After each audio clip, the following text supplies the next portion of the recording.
बिहार में नई सरकार बनते ही दरभंगा शहर में अतिक्रमण के खिलाफ बुलडोजर अभियान एक बार फिर तेजी से चलता नजर आया। शास्त्री चौक से लेकर दरभंगा रेलवे स्टेशन तक प्रशासनिक टीम ने लगातार कार्रवाई की।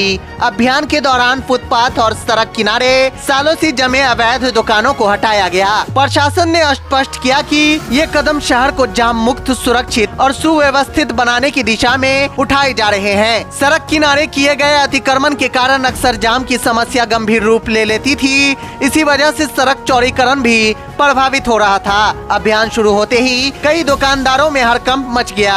एसडीएम डीसीएलआर नगर निगम की टीम और पुलिस बल की मौजूदगी में कार्रवाई शांतिपूर्वक और सख्ती के साथ की गई। अधिकारियों ने कहा कि अवैध कब्जा किसी भी कीमत पर बर्दाश्त नहीं किया जाएगा और यह अभियान आगे भी जारी रहेगा।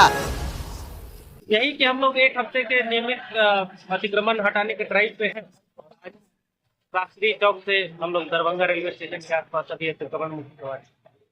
अक्सर यही देखा जा रहा है कि अतिक्रमण तो जोर शोर से हटता है प्रशासन के द्वारा या निगम प्रशासन के द्वारा, पुनः 2 दिन के बाद अतिक्रमण लग जाता है। अस्थायी निदान नहीं होने के कारण प्रशासन को लगातार प्रयास करना पड़ता है अतिक्रमण हटाने के लिए। क्या कहना है? इस पे जनता से भी अपील है कि आप लोग जो भी हम लोग का निर्देश होता है वो उसका पालन करें और सख्ती बरती जाएगी तो फिर आप पे पेनाल्टी लग सकता है और कार्रवाई भी हो सकता है। तो आपसे अनुरोध रहेगा कि जो एक बार अतिक्रमण हटाया जाता है तो आप दोबारा उस पर फिर पुनः ना आए। जो अस्थायी अतिक्रमण है उस पर प्रशासन का बुलडोजर नहीं चलता है। अस्थायी अतिक्रमण के लिए बकायदा उनको नोटिस करके अतिक्रमण वहाँ चलाना पड़ता है, उसमें समय लगता है। सर इससे पहले भी कितना बार हो चुका है लेकिन फिर लोग लगा लेते थे। इसके बाद ये तो सतत प्रक्रिया है, ये तो जनता को भी उतना ध्यान देना पड़ेगा। क्या लोगों से अपील करेंगे आप? लोगों से यही अपील है कि सड़क पे ना आए, बेवजह अतिक्रमण ना करें ताकि यातायात के आगमन में सुविधा।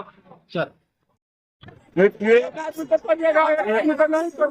अभी थोड़ा सरकार बनी है और सरकार का सबसे पहला काम सरकार का ये प्लान है कि अपराध के खिलाफ, भू माफिया के खिलाफ, पानी माफिया के खिलाफ बुलडोजर चलेगा।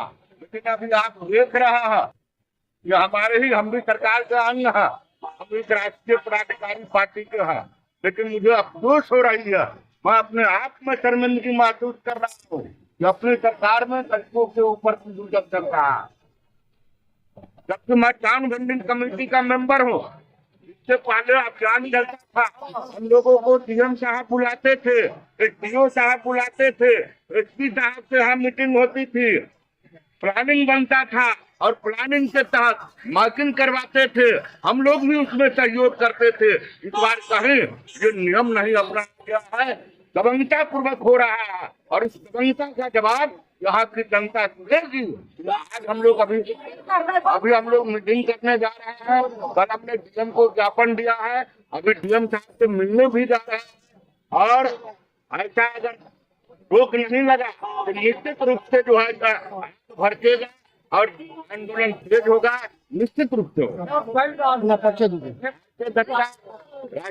संक्रामित प्रकोष्ठ का टाउन वेंडिंग कमेटी